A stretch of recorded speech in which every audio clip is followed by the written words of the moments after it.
existence they've had for decades.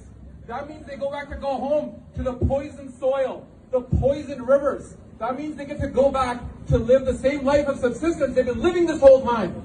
If the farm bills get repealed tomorrow, that is not a victory.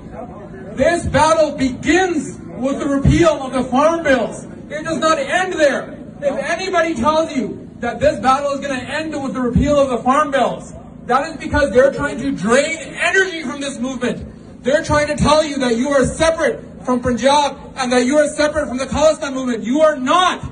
And you have to, at some point, you have to understand the feeling and the emotion that the Khalistan group is bringing to this. I just want you to hear this. I want the young people to hear this.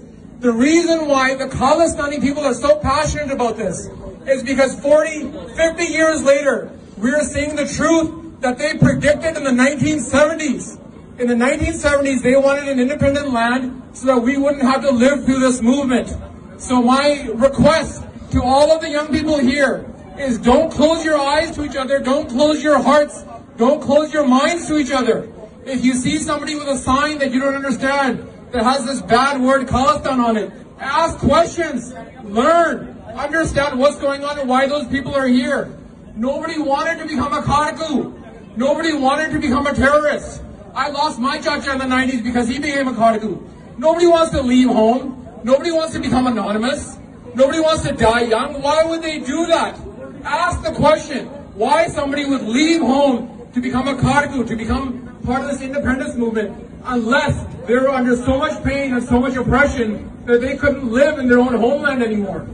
So my request to everybody that's here, whether you're carrying a Kisan Ekta Mazdoor Zindabad flag, whether you're carrying a Farm Bills flag, whether you're carrying a Kesari Chanda or a Khalistan Chanda, learn and understand that we're all a part of the same movement.